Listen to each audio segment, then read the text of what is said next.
Hello tout le monde, j'espère que vous allez bien. Je vous retrouve aujourd'hui dans une nouvelle vidéo upcycling. Je sais que vous aimez ça. En fait, j'avais plutôt l'habitude de faire des vidéos upcycling où je rassemblais plusieurs upcycling dans une seule vidéo qui était plutôt longue en fait, ça durait 20 à 30 minutes.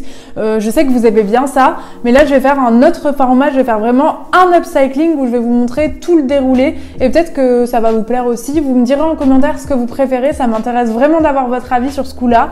Du coup, aujourd'hui ça va être une pièce assez spéciale, je vais vous expliquer tout ça. En attendant, je voulais aussi vous dire que si vous n'êtes pas abonné à ma chaîne, c'est le moment de le faire. Ça m'aide vraiment que vous vous abonniez, me soutenir tout simplement. Si vous aimez déjà cette vidéo, vous pouvez la liker et commenter. En fait, pour vous expliquer un peu l'histoire, donc c'est cette veste là qui est une veste Prada vintage des années 2000 en cuir. La maman d'Arthur, elle a un dépôt vente, je vous ai déjà expliqué d'ailleurs. Et il y a plein de fois des pièces qu'elle n'arrive pas à vendre et qu'elle stocke pendant des mois et que personne ne vient rechercher. Et du coup, elle m'autorise à prendre quelques pièces. Et j'ai trouvé cette veste Prada qui n'est pas belle en soi parce que la forme est très... En fait, ça pourrait faire stylé si encore elle était crop, mais en fait, elle est mal coupée. Je vais vous montrer après porter ce que ça fait. Mais du coup, c'est cette veste en cuir rouge Prada. Donc, elle est vraiment toute simple, rouge. Et à l'intérieur, on a cette étiquette qui, là, est intéressante. C'est vraiment l'étiquette Prada Vintage en plastique qui est très facile à découdre et que je vais utiliser pour mettre à l'avant de mon sac. Parce que oui, à partir de cette veste, je vais faire un sac. Mon projet, c'est de faire ce sac Prada. Juste ici, je vous mettrai un insert de la photo du genre de sac Prada que je veux faire. C'est vraiment la forme du sac qui a été réédité, le sac nylon. Donc c'est un sac comme un sac baguette, mais un peu côté banane, quoi. Je sais pas si vous voyez, mais de toute façon, je vous aurais mis une photo là, donc vous allez voir, vous allez comprendre. C'est vraiment ça mon projet. Je pense que ça va être difficile parce que j'ai jamais cousu du cuir. Ce que je vais faire, c'est que je vais au préalable découper toutes mes formes, tout mon genre de patron de sac. Et je pense que je vais aller chez ma copine Agathe qui a une machine professionnelle et qui a l'habitude de travailler le cuir pour assembler mes pièces à la fin et pour pas niquer ma machine qui est une machine Lidl, pas du tout professionnelle et qui je pense n'est pas du tout adaptée pour faire du cuir tout simplement. Donc on va faire ça. J'espère que cette vidéo vous plaira. On va se retrouver sur plusieurs jours sur toutes les étapes de cet upcycling. Je pense vraiment que le résultat va être réussi. J'espère, je croise les doigts. On se retrouve juste après. À plus!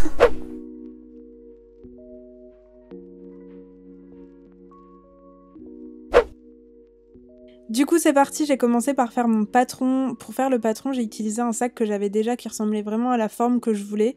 Mais au final, c'était pas vraiment nécessaire. J'ai fait un grand rectangle et ensuite j'ai fait moi-même les arrondis à la main. Un peu au pif comme d'habitude. Normalement, j'aurais dû peut-être mesurer. Mais franchement, ça avait l'air symétrique donc ça me paraissait bien. C'était quand même bien d'avoir fait un patron pour ensuite pouvoir découper la même taille pour l'avant et l'arrière forcément. Ensuite de ça, j'ai mesuré tout le cul de mon sac, j'appelle ça comme ça, mais s'il y a un nom technique, vous pouvez me le dire en commentaire. Du coup, j'ai pris par rapport à mon patron et avec un mètre, j'ai mesuré combien ça faisait de centimètres. En fait, ça va me servir à vraiment mesurer la bande que je mettrai sur le cul de mon sac.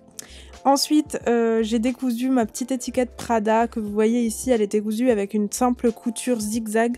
Donc j'ai pris mon découvite et j'ai fait très attention de le faire doucement pour pas déchirer l'étiquette qui était quand même un peu vieille. Voilà. Du coup, voilà les deux étiquettes que j'ai décousues de la veste. Bon, ça y est, je démonte la veste, ça fait mal au cœur quand même sur une belle pièce Prada comme ça, mais c'est parti. On part dans l'upcycling. Ensuite, pour démonter la veste, j'ai commencé par enlever la doublure, donc j'ai découpé les coutures tout autour. En fait, j'ai pas fait au découvite parce que ça allait me prendre vraiment trop de temps vu comment c'était serré les coutures et très bien réalisé. J'ai découpé avec mon ciseau et j'ai gardé tout intact pour pouvoir me servir de la doublure quand je vais faire la doublure de mon sac. Ce qui m'a agréablement surprise, c'est qu'une fois la doublure enlevée, j'arrivais à bien aplatir la veste et en fait il y avait la place de faire mon avant et mon arrière du sac juste sur le buste arrière, quoi, sur le dos de ma veste et du coup toutes les manches allaient rester intactes, j'allais pas m'en servir donc il y avait vraiment trop de matière. Après ça, j'ai décousu la fermeture éclair parce que je me suis dit que j'allais m'en resservir vu qu'elle était rouge, vu qu'elle était logotée Prada et tout, ça allait faire super bien pour la fermeture de mon sac. Du coup ça j'ai vraiment fait au découvite hyper soigneusement et voilà ma fermeture à la fin. Les petits fils que vous voyez, c'est juste les fils de couture que je vais enlever après, mais elle était nickel.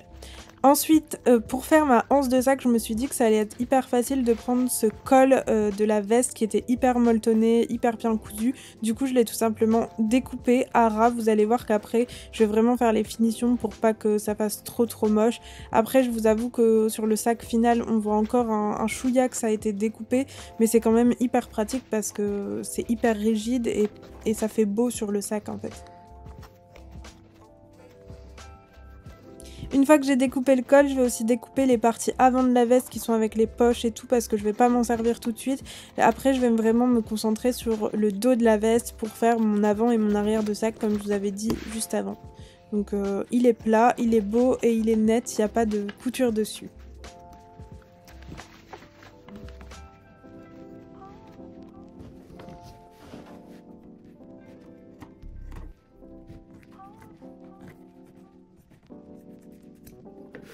Pour venir découper l'avant et l'arrière de mon sac, je vais reprendre mon patron en papier et je vais venir l'épingler sur un côté de l'arrière de la veste en fait.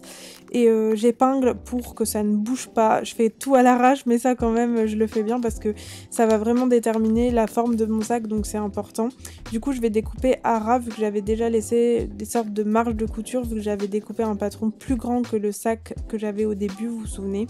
Donc voilà comment je fais, là c'est simple. Franchement le cuir une fois qu'il est sans double couche, vous voyez, une fois qu'il y a juste le cuir et pas de couture, c'est hyper facile à découper. J'aurais pas pensé. Je pensais que ça allait être hyper dur avec mon ciseau et tout, mais franchement, depuis qu'il n'y a plus la doublure, c'était beaucoup plus simple.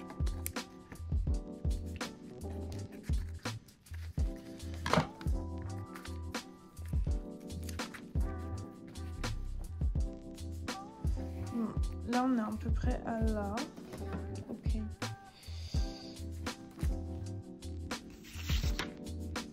Pour la doublure, du coup, je vais prendre là où il y a une poche, comme ça j'aurai une poche à l'intérieur de mon sac. Ça peut être pratique. Bon, du coup là, on a tout ce qu'il nous faut dans les découpes, toute la partie en cuir avec anse, partie en cuir, et ça c'est pour le cul. Donc j'en ai un peu en rab au cas où il y a un truc qui se passe mal.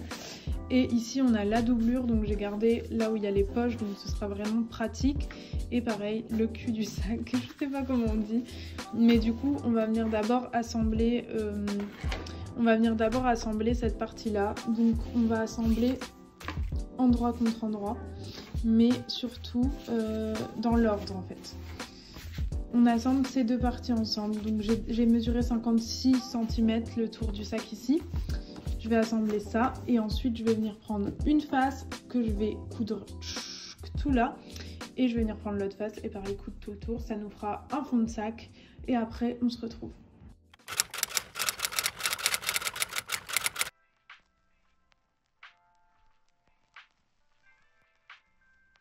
Je n'ai pas donné mes mesures parce que j'avais vraiment de manière approximative, à part mesurer le cul de mon sac comme au début, j'ai fait un peu au pif, je suis désolée, je suis pas assez pointilleuse sur ça.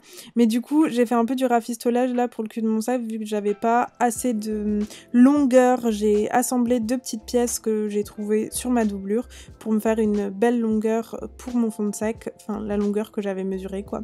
Et ensuite, je vais assembler du coup l'avant, l'arrière et le cul de mon sac. Ça va être hyper simple, ça, faut juste que j'épingle mon cul-de-sac à un côté et ensuite je remets la deuxième partie de l'autre côté. Vous allez comprendre en image, je pense, parce que mes explications, elles sont un peu approximatives.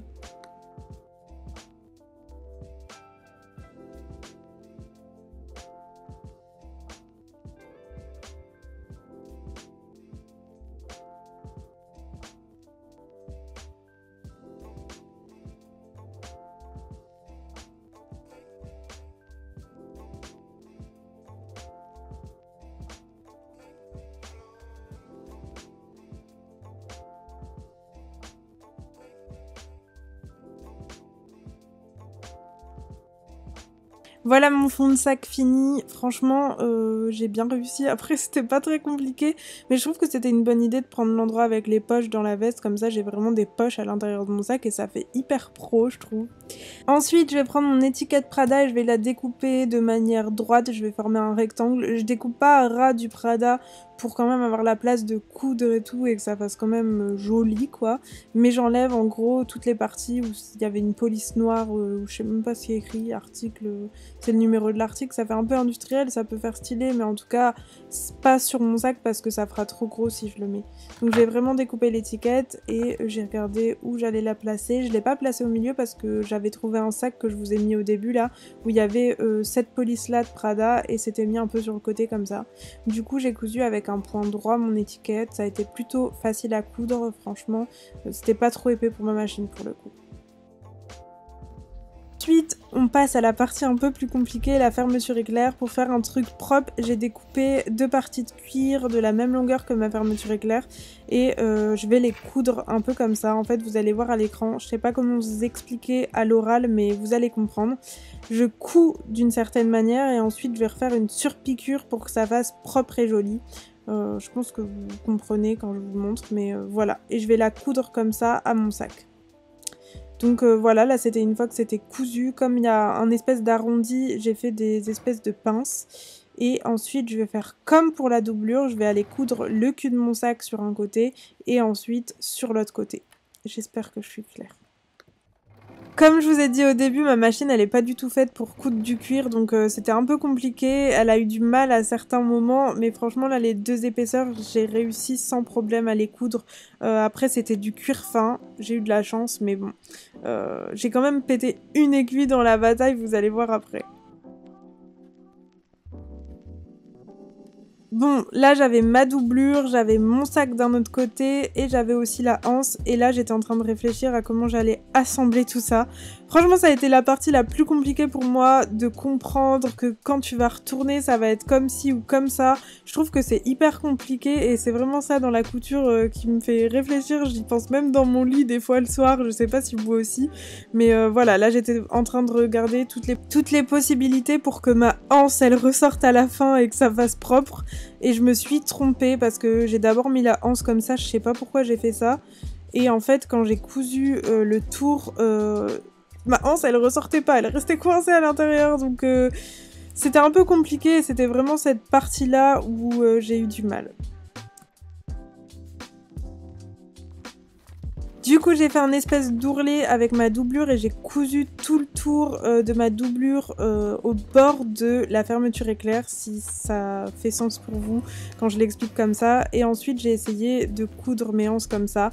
J'ai pas la fin de la vidéo parce qu'en fait je pense que j'ai pas la bonne technique et du coup je voulais pas vous la montrer.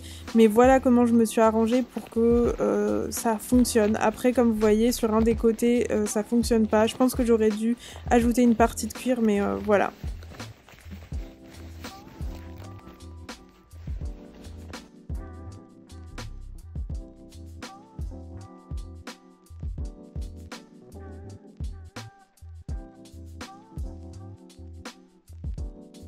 Bon les gars, j'ai fini cet upcycling, je suis hyper contente du résultat.